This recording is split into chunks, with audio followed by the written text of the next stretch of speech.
and welcome to another episode of the Brown Girl in Beijing podcast. I am your host, Dr. Baby. So this week we are on episode 3, and I thought that it would be good to talk now about the cost of living in Beijing so far. So I've been here for 2.5, almost 3 years, and I'm able to compare costs just a little bit on everyday items. So stay tuned.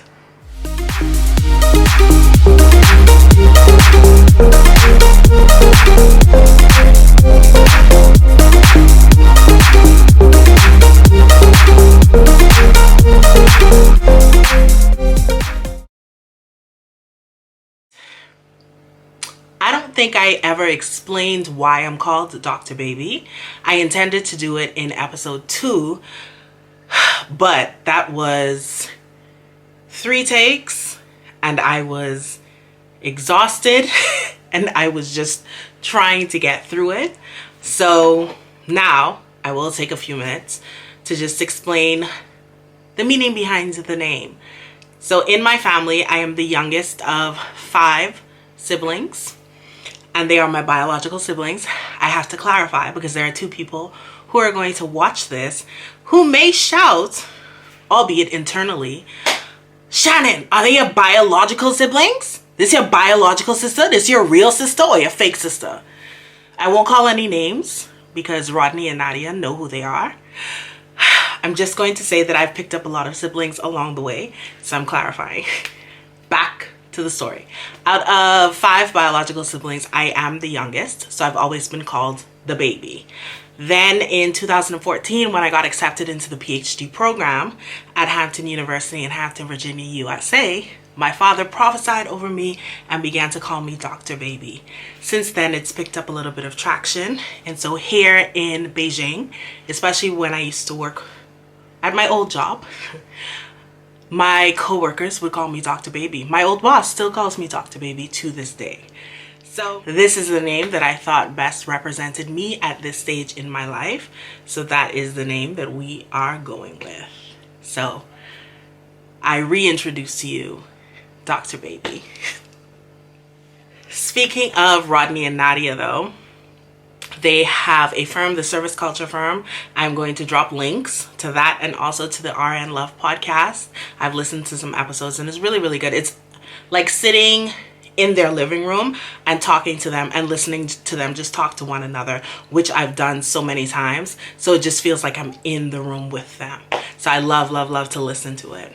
And also, while I'm shouting people out, shout out to Dawn. I've said her name in episodes 1 and 2, but I've never really explained who she is. So Dawn is someone that I met via social media. I don't even know how long, maybe a 1.5 years ago, maybe a little bit longer. She'll correct me, I'm sure, if I'm wrong. It started with, a little conversation back and forth. I remember talking to her, especially when I moved for the first time in Beijing, and I showed her around my apartment, virtually of course, and from there we've just always checked in with one another. There was a point where both of us were going through something and it was nice to just have somebody else to talk to. So from there it grew and we became fairly good friends, I would say. We're both supportive of one another, can both come to one another when we're going through something, when we need to deal with something, when we just need to vent. Dawn is a digital creative and entrepreneur. She is a travel and rose mommy. If you need any kind of help for your business, she is the go-to.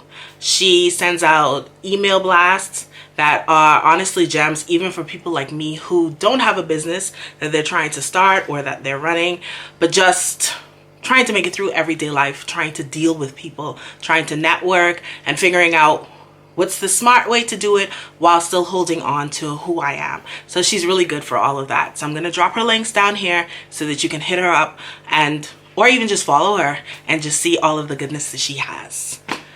Woo! Okay, so let's move on.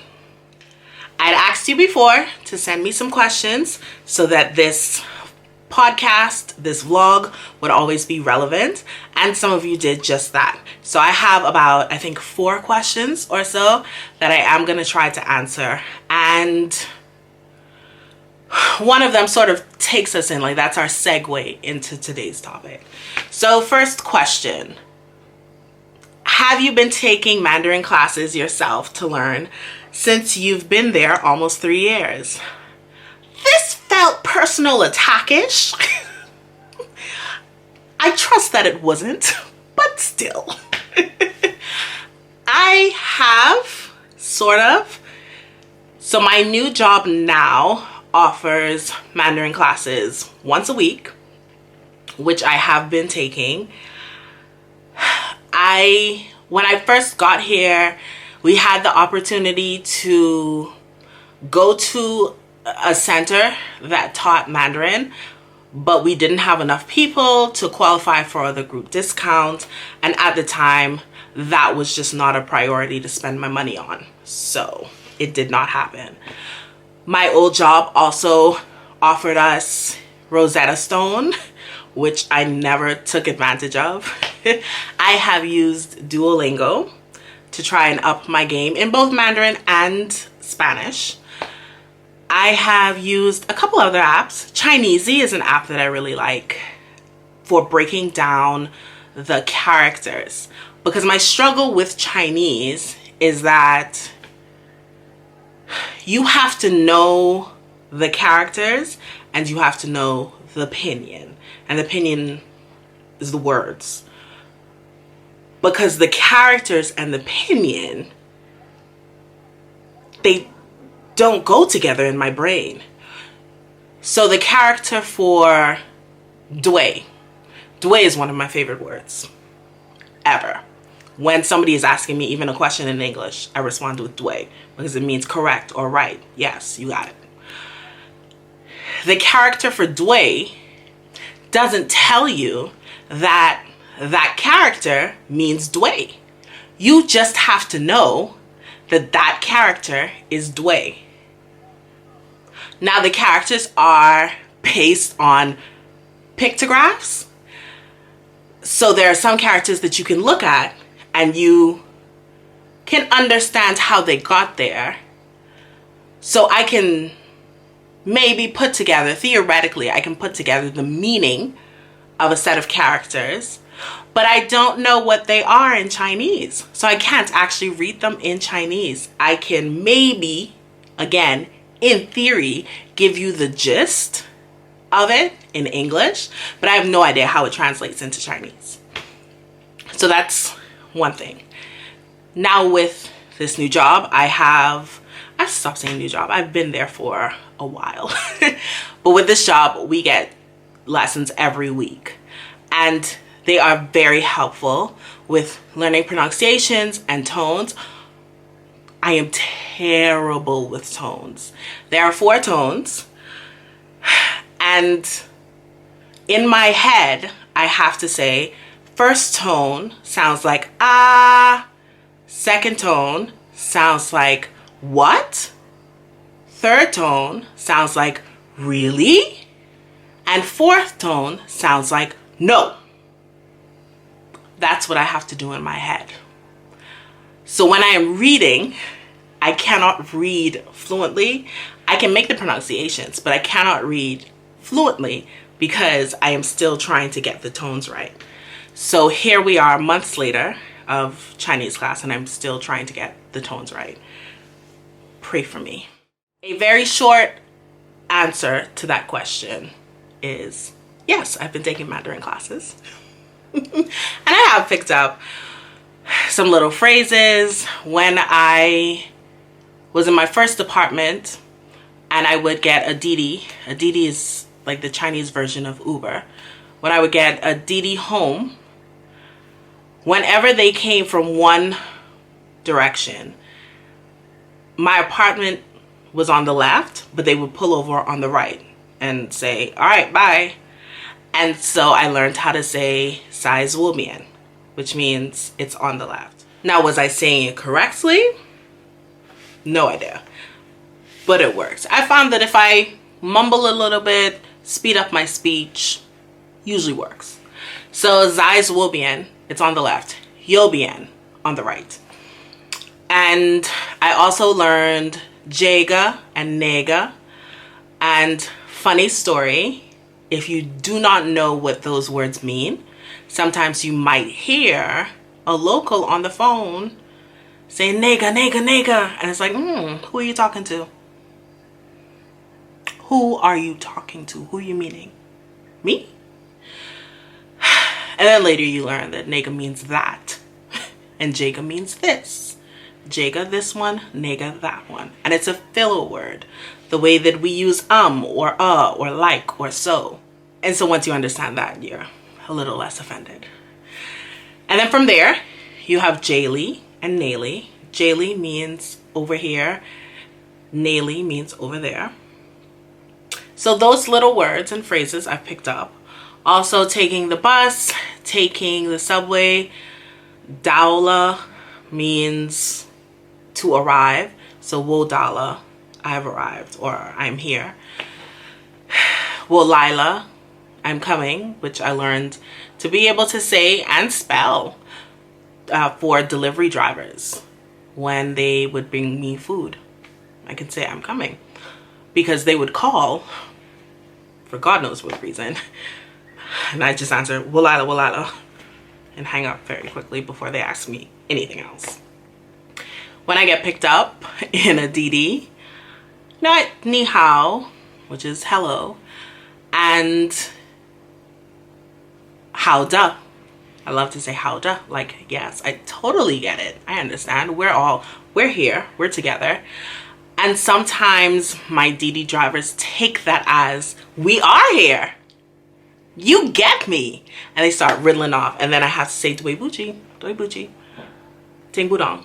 I don't understand. I'm sorry, I don't understand. Please stop talking to me in Chinese. And what they take that as is, oh, you don't speak Chinese, so I'm going to speak a little bit slower and a little bit louder. And then you'll get it. And it's just like, even then, friend, I do not. I'm sorry. But I am taking classes. So soon I will be better. I am getting better. And I recognize a lot more than I can speak. And I for sure recognize a lot more than I can write. Because Chinese characters, after san, things take a turn. Okay? So I can get away with. But after that, we're just doing too much. So again, pray for me. Hopefully I will be fluent-ish. That's the dream. So that also answered the, have you picked up any mannerisms or phrases? Basically. Dway, I say a lot. Aya, one of my favorite phrases. It's just like, oh my goodness. It's a multi-purpose phrase, honestly. So I use it all the time. My kids laugh at me. My students laugh at me a lot. When we taught interjections, and I asked them, what's an interjection that Dr. E uses? All of them shouted, Ayah! There you go. You guys are learning on your way to the top. All right, moving on. What are some good eats? They are for vegetarians and seafood eaters especially. For vegetarians, I don't know because I eat meat. But I have friends who are vegetarians and they are still alive, which means they are eating something from somewhere. So there's that. I will say that what I have found is that Chinese people really love the marriage of veggies and meat. So there are so many meat dishes with vegetables in it and so many vegetable dishes with meat in it. Like I went for dinner the other night with one of my friends here and I love cauliflower. Love cauliflower. And I went to order some and the waitress said, it has some pork in it. Only a little bit, but it has some pork in it. And I'm like, I don't mind. But It's a vegetable dish. So if there's a vegetarian that comes here, what are they going to eat? There are some restaurants that specifically have vegan dishes or vegetarian dishes. So I do think that it's often an option if you look in the right places. And also here, there is a strong enough community for vegetarians, for vegans, that if you come here and you don't know where to go, what to do, you link up with them and they'll sort of show you the ropes. So I think that if you are a vegetarian, if you are a vegan, you can definitely make it. For seafood, pretty much everywhere. Everybody is at least selling shrimp or fish. So you have your pick of the litter here. And what's shopping like? So this is really what takes us into the meat of today's episode. Shopping. Specifically, variety of clothing choices, food, and houseware. Is it like America or is it better? Having lived in both places, I'd say that there are some similarities. One of the huge differences is, though, I'll say, at least for shopping for clothes, in America, I can definitely walk into stores to be able to find clothes in my size. In Beijing, that's been a little bit more difficult. Now, there are American brands that are here, or brands that are popular in America. Those same brands are here. So I've gone into like an H&M and I've been able to buy sweatshirts, sweatpants, those kinds of things. But for pretty much all of my other clothes, I buy online using Taobao, which I always liken to Amazon. Like, it's the Chinese version of Amazon. And with Taobao, most of my purchases arrive at my door or in my mailing room in my complex in about 2 to 3 days. Super convenient. I love it. And I actually do have a small problem. We won't talk about it right now, though. Now is not the time. With that, I'll say that America probably has the upper hand for me because I am plus size, if you were not aware. Other than that, though, I'd say that they're on par with one another with being able to find things on Taobao. And even if you can't find things by yourself, there's a group, there's a WeChat group for everything. So your friend knows somebody who knows somebody who knows somebody who's in this group, and that group caters to exactly what you're looking for. So you can get into the group, find what you need, order what you need, and either stay in the group if that's your thing, or like me, get out of the group until you need something again. I don't like group chats. Let me rephrase. I don't like group chats where the information does not, like, I can't participate in it. It's unnecessary to my life. I don't need it. So the group chats where I can communicate with friends, where I'm getting useful information, okay. Group chats where everybody can have conversations for days and I don't need to be a part of it, I don't want to be in that group chat. So anyway, that's off topic. So there is a group for everything. There's a Taobao store for everything that you need. So, and you can search in English. You can try to translate. You can, if you have Chinese friends, you can ask your Chinese friends to help you with that. So there are ways to be able to find what you're looking for. I love Taobao. I live on Taobao. Almost everything in my home comes from Taobao, which is what it was like for me when I lived in the States. Almost everything in my home came from either Amazon or Walmart. And we do have Walmarts here. They are markedly different, but they do exist here in Beijing. So food, grocery shopping. I do a lot of my grocery shopping online. So my Meituan, I order groceries, or from Hema, which is a store in the mall. It's a grocery store. It's a part of a chain. And it is in the mall where I used to work. And I did not realize until recently that there was one that delivered to my area. Baby, once I found out, that's where all my stuff comes from. I love, love, love Hama. Taobao, definitely a thing, especially for me, being that I am plus size for clothes. Taobao is my go-to.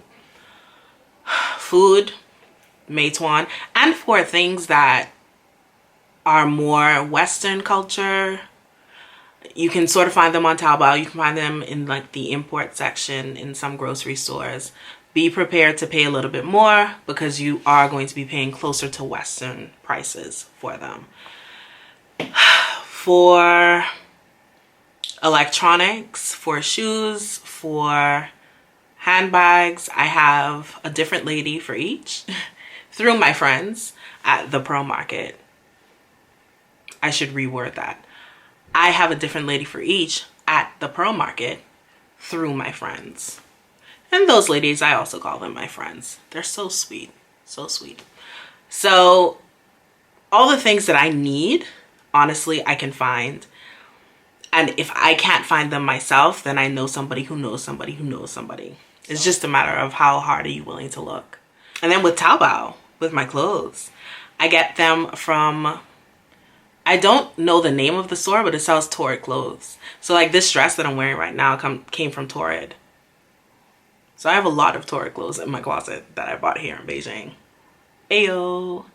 For much less than what they would have cost in the United States. So ayo times 2.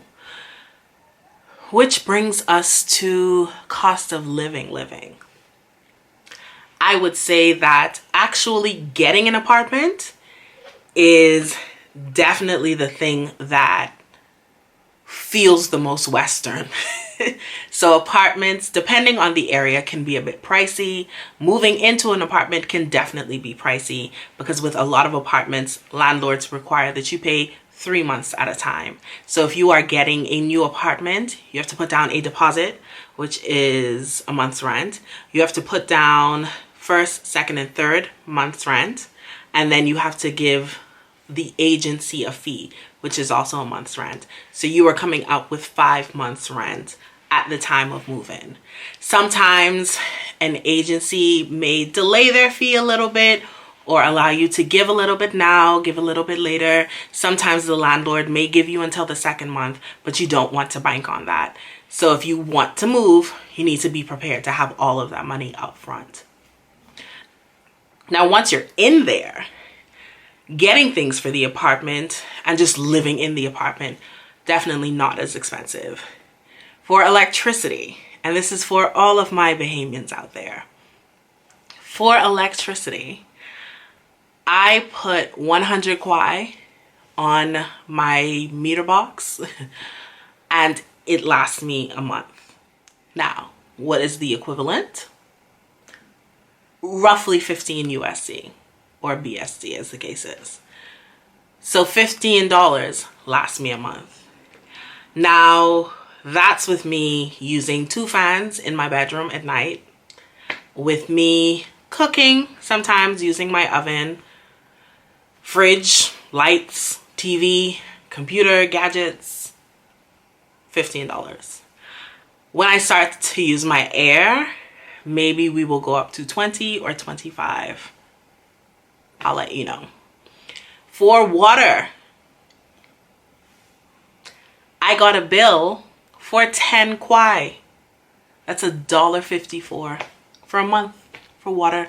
And I take showers every day. I do not wash dishes every day though, so. But definitely I take showers. And my water bill is $1.54. I might never leave. I don't know how much gas is yet because I haven't gotten a bill. And maybe I need to go to the bank to put money on the meter. Like in my last apartment, I had to go to the bank, put money on the card, and then stick the card into the meter to top up the meter. But my gas has not gone out yet in this apartment. So until it does, I'll wait. I don't cook that much. It's too easy to order food So I'll just wait until it goes out and then we'll figure out what we're supposed to do after that. So yeah, the cost of living for the basics, once you get the apartment, once you find a place to stay, and once you're in there, then the cost of living for me has been relatively low compared to living at home and even living in the United States. I have a scooter that I use to get to work, back home during the week, and I just have to charge the battery. So I don't need gas. If I need anything done to it, then I can take it to the store where I got it from and they'll provide the maintenance, but I haven't needed anything done to it just yet. I used to take the subway and the bus a lot when I lived in another part of Beijing, but now I don't feel as compelled to take the subway or the bus. So I take DDs mostly, and a trip into what I call town, because I live not quite on the outskirts, but I live far enough. So to get to wherever I'm going, if I'm going to take the bus or a subway, it's at least an hour, hour and a half. But if I take a car, then it's about 30, maybe 45 minutes, depending on traffic. And that kind of trip would run me into about $10, maybe $15, again, depending on the time of day, depending on traffic, per trip. Or I am more than okay with paying for that convenience. So that's, I think, it when it comes to the cost of living here.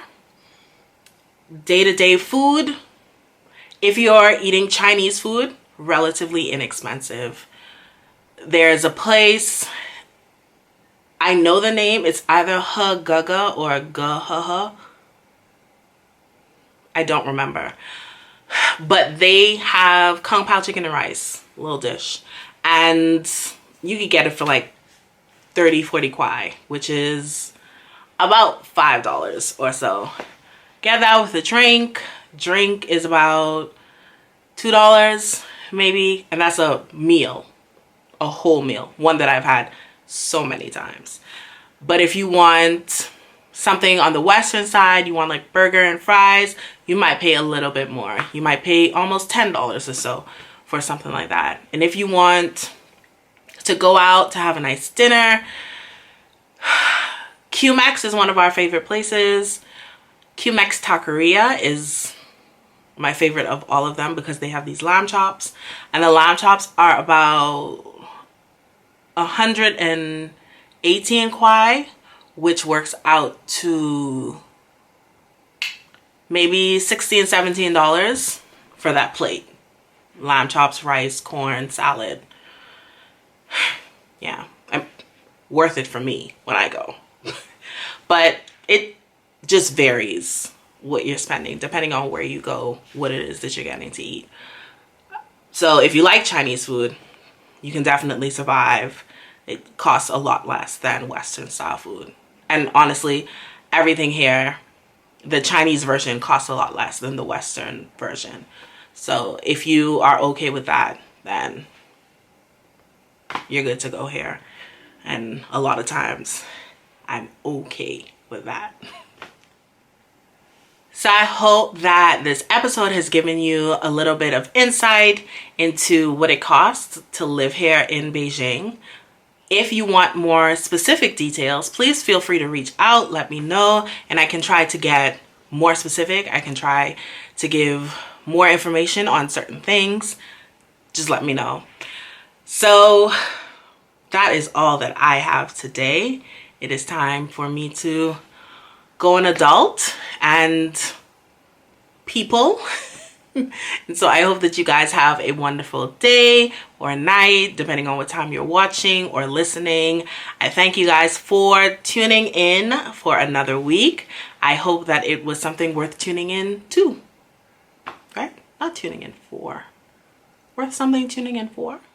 Anyway, whatever the preposition is, the point is I hope that it was indeed worth it. So thank you guys. I love you guys. I appreciate you for tuning in to another episode of The Brown Girl in Beijing. I will see you next time. With love, XOXO. Dr. Baby. Brown girl in Beijing, tra la la la, and she looks like the sugar in a plum. Yeah, she looks like the sugar in a